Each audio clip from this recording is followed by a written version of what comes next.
Welcome back. Ionic compounds are all around us. Here you see just a few ionic compounds and the products which contain them. Our job this lesson is to learn how to write names and formulas like the ones you see here. We'll break this lesson down into three categories. The first being how to write formulas if given the ions. So let's say we have these two ions. Rule 1, cation goes first. That's why we put the positive aluminum ion first. Rule 2, make the charge on the cation the subscript on the anion. So look closely here. We'll move the charge on the cation diagonally so it becomes the subscript on the anion. Notice the positive sign disappeared. That's because when we use subscripts in formulas, it represents how many ions we have, not what the charge is. When we move the +3 from the top left to the bottom right, we didn't really move the charge. The aluminum is still +3. It was just a trick to figure out what number becomes the subscript on the oxide ion. That is, how many oxide ions are represented in the formula. Rule 3, similar to before, but this time make the charge on the anion the subscript on the cation. Now watch up here, and we'll move the 2 diagonally down to become the subscript on the aluminum. Again, notice there is now no charge on the 2, no negative sign. That's because that 2 now represents how many aluminum ions there are. And to be clear again, we didn't really take the -2 away from the oxide ion. It's still -2. So the formula we have is Al2O3, and we are done. There is a fourth rule. We need to reduce to the smallest whole number ratio, but a 2:3 ratio can't be reduced any further, so we really are done. Now why does this trick work?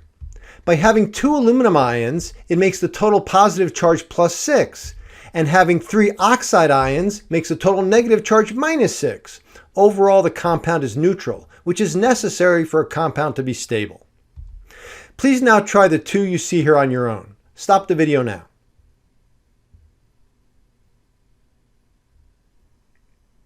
Okay, let me talk you through it. Cation goes first. Then we remember the 1 that is not shown. We then make that a subscript on the nitride ion. Then we get rid of the 1 because it's not necessary to show a subscript of 1. It's implied. Now look at that -3 on the nitride. We make that the subscript on the sodium. And we're done because the formula is already the smallest whole number ratio.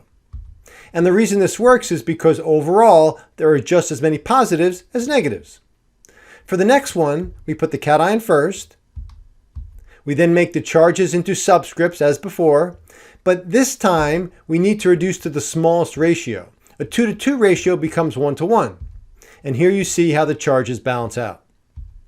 The next problem is the first one to involve a polyatomic ion.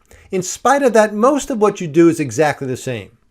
As usual, put the positive ion first, then make that calcium charge of +2 into a subscript as shown. But if you left it like that, it looks like the 2 only applies to the hydrogen, when in fact it applies to the entire polyatomic ion. So you need to add parentheses. Then we take the number 1 that is implied by the negative charge and make it the subscript for the calcium.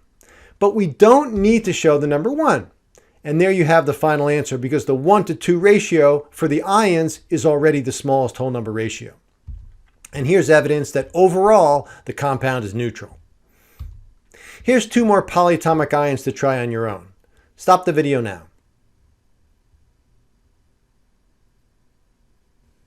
For the first one, here's the formula, and here you see how the charges balance. For the next one, the cation goes first. The 1 from the positive charge becomes a subscript. So you may think we need to add parentheses. But then we remember we don't need to show the 1, and polyatomic ions don't need parentheses when their subscript is 1. We then bring the 2 down to make it the subscript for potassium, and we're done. And you see here how the charges balance. Okay, we now need to turn to the second of 3 categories. The most challenging part of this is knowing the names and formulas of monatomic and polyatomic ions. Let's do this first one together. First, we see we have a potassium ion, so we need to remember the symbol for potassium is K. Then we look at the periodic table and see potassium is in group 1, and we recall those elements form +1 charges.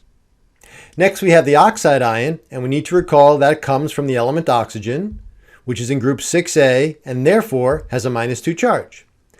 Now we just apply what we've already learned and make the charges into subscripts and we get K2O. Let me get you started on part A of this one. Here we have the ammonium ion. So we need to remember ammonium is NH4 with a +1 charge. So we write that down, and then remember chloride comes from chlorine, which is in group 7A of the periodic table, and therefore is -1. Now, I want you to finish not only this one, but copper 2 nitrate as well. Stop the video now.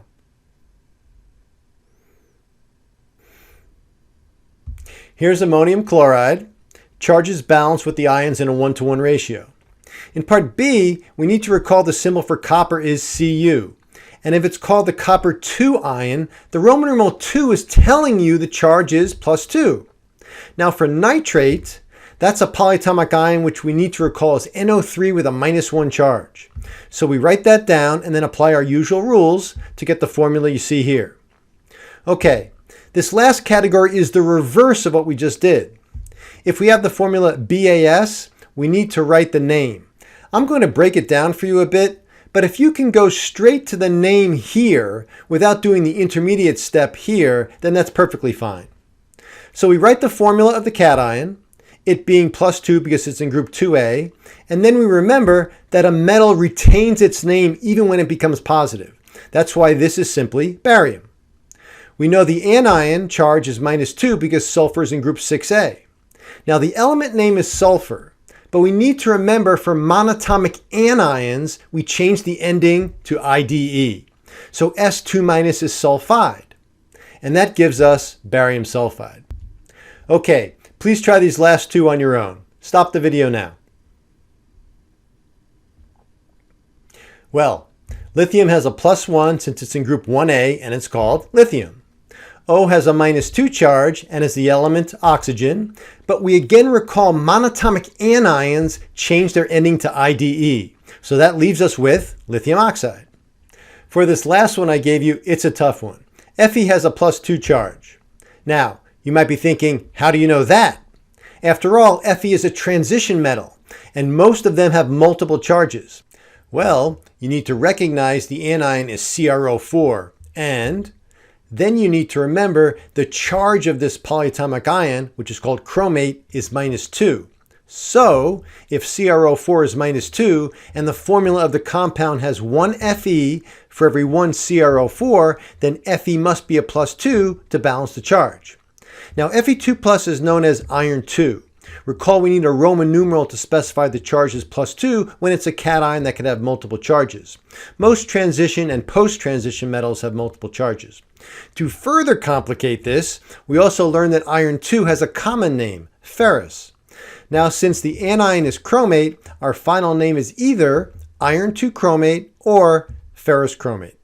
Pat yourself on the back if you got that fully correct.